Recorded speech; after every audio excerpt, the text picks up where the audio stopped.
শেষ বিদায়ের গোসলের পর কাফনের কাপড় পরিয়ে একে একে খাটিয়ায় রাখা হয়েছে ৭ জনকে, যে ৭ জন আবার একই পরিবারের সদস্য। পরে তাদের দাফন করা হয়েছে পাশাপাশি। মর্মান্তিক ও হৃদয় বিদারক এই জানাজায় কেঁদে ওঠেন স্বজনরা। এলাকাবাসীর শোকে আকাশ বাতাস ভারী হয়ে ওঠে।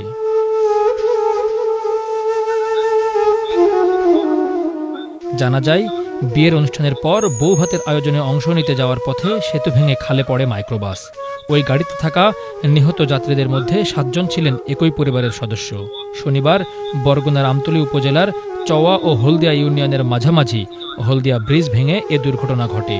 বেঁচে যাওয়া যাত্রী জানান দুর্ঘটনার বর্ণনাও। আমার ভাই আমার পিছনে ছিল, তো আসলে অ্যাক্সিডেন্ট তো বলে কয়ে আসে না। আমরা ওই ব্রিজের উপর দিয়ে আরও 2-1 গেছি, এরকম হয়নি। তো সমস্যাটা হচ্ছে ব্রিজের মাঝখানে যখন আসি তখন গাড়িটা হোল্ড হওয়ার পরে 1 মিনিট হোল্ড হওয়ার পরে তখন মানে কিছুক্ষণ পরে শব্দ আসে, যে মানে বিকট একটা শব্দ আসে। এরপরে মাঝখান থেকে ভেঙে যায়। ভেঙে গেলে 2 সাইডে ব্রিজের পাটটা পড়ে যায়, আর মাঝখান থেকে গাড়িটা পানিতে পড়ে যায়। পড়ে যাওয়ার পরে গাড়ি ডুবতে না ডুবতেই আমি গ্লাস ভাঙি।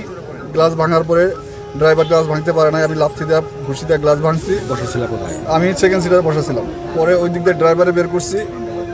আমার কোলে বসে আমার ভাগনা ছিল, ওকে বের করছি। আমার মেয়ে ছিল, তাকে বের করছি। আমার ভাই ছিল, ওর ওই সাইডে বের করছি। আমার ওয়াইফ ছিল, তারা বের করছে। আমার ভাই, আমার বোন বের হয়েছে। আমার একটা ভাগ্নি, একটা ভারবিডি, ওরা দুজনে 6 মাস বয়স, ওরা দুজনে বের করছি। আমি আর পারি না বের করতে। কিছুক্ষণ পরে গাড়িটা তোলা গেছে, গাড়ি আর খুঁজে পাই নাই।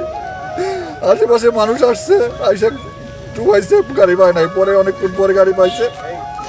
আমার মার লাশ থেকে শুরু করে আরো 8টা লাশ, মোট 9টা লাশ বের হয়েছে। স্বজনরা বলছেন, শুক্রবার বোনের মেয়ে হুমায়রার বিয়ের অনুষ্ঠান শেষে শনিবার বউ ভাতের উদ্দেশ্যে রওনা দেন ব্যাংক কর্মকর্তা আবুল কালাম আজাদের পরিবারের সদস্যরা। নিহতদের মধ্যে রয়েছেন স্ত্রী মুন্নি বেগম, 2 মেয়ে, বড় ভাইয়ের স্ত্রী, বোন, ভাগ্নের স্ত্রী ও শাশুড়ি। এদের সবার বাড়ি মাদারীপুরের শিবচর উপজেলার ভদ্রাসনের শাহপাড়া ও চরপাড়া গ্রামে। আমার ভাগ্নির বিয়ে আমতলী হলদিয়া, ওখানে আমার ছোট ভাই এবং আমার মা, আমার স্ত্রী, এরা সবাই অনুষ্ঠানে গেছে। ঠিক আছে, 6-7টা ফ্যামিলি অনুষ্ঠানে গেছে। কিন্তু অনুষ্ঠান থেকে মেয়ে আনার জন্য দাওয়া ধরছিল। ওই মুহূর্তে ব্রিজ ভাঙ্গা মানে নদীর ভিতরে গাড়ি বেড়ে গেছে। ওখানে দেখা গেছে মারা গেছে আমার বোন, আমার ভাগ্নার বউ, হ্যাঁ, এরপর আমার ভাগ্নার শাশুড়ি, আমার ওয়াইফ, তারপর আমার ছোটো ভাইয়ের বউ, ছোটো ভাইয়ের 2 মেয়ে, আর আরও 2 জন মারা গেছে। এই 2 জন ওই জায়গার, 3 জন মারা গেছে যে ওই জায়গার। আমার বোনের ছোটো ভাইয়ের বউ এবং বাচ্চা, আরেকজনকে আমি জানি, আরেকজন ওনার স্বাস্থ্য ভাইয়ের বউ। 3 জন মারা গেছে ওই জায়গায়। এদিকে মর্মান্তিক এই মৃত্যু ও হৃদয় বিদারক জানাজার পর গোটা এলাকায় বিরাজ করছে শোকাবহ পরিবেশ। স্থানীয়রাও মুষড়ে পড়েছেন।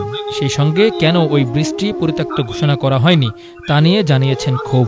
আমি আমার জীবনে এই 7-7টি লাশ একাত্রিত দেখিনি। আজকে বলার কোনো ভাষা নেই, সান্ত্বনা দেওয়ার কোনো ভাষা নেই, কোনো মানুষেরই ভাষা নেই যে এটা করে সান্ত্বনা দেবে। যাদের আপনজন হারাইছে তারাই বোঝে। এই আপনজন হারানোর পিছনে আমি অত্র এলাকার মানে হলদিয়া গ্রাম এবং আমতলী থানা, বরগুনা ডিস্ট্রিক্টের যারা প্রশাসনের দায়িত্বে আছেন তাদেরকে দায়ী করব। কারণ হচ্ছে আপনারা এই ব্রিজটা আগেই পরিত্যক্ত ঘোষণা করা উচিত ছিল। যেন একটা মাইক্রোবাস একটা ব্রিজে ভাঙ্গা পড়ে যায়, এটা এই নজির খুবই কম। তো এই জন্য আজকে আমার ভদ্রাসনবাসী শোকের মাথাম বয়ে যাচ্ছে এবং সাথে তাজা প্রাণ ঝরে গেল মুহূর্তের মধ্যেই। উপজেলা নির্বাহী কর্মকর্তাও এই ঘটনায় শোকাহত হয়েছেন। সেই সঙ্গে 7 জনের দাফন কাফনের খরচ বাবদ 70,000 টাকা দেওয়া হয় বলেও জানিয়েছেন তিনি। আপনারা জানেন গতকাল সড়ক দুর্ঘটনায় তারা নিহত হয়েছে। খুবই হৃদয় বিদারক এবং মর্মান্তিক ঘটনা। এটি আসলে আমাদের তো জনমৃত্যুর কোনো আসলে হাত নেই আমাদের দুর্ঘটনায় যেটি হয়েছে। তবে দুর্ঘটনাটি আসলে খুবই করুণ। একই পরিবারের 7 জন। আমরা খুবই সামান্য, আমরা এই দুর্ঘটনা আক্রান্ত পরিবারের প্রত্যেক সদস্যের দাফন কাফনের জন্য আমরা 10,000 টাকা করে 70,000 টাকা উপজেলা প্রশাসনের পক্ষ থেকে আমরা তাদের পাশে দাঁড়ানোর চেষ্টা করেছি। শনিবার রাতে মৃতদেহ বাড়িতে আনা হলেও রবিবার সকাল 9টায় জানাজা শেষে দাফন করা হয় ওই পরিবারের সদস্যদের। Bangla vision news desk.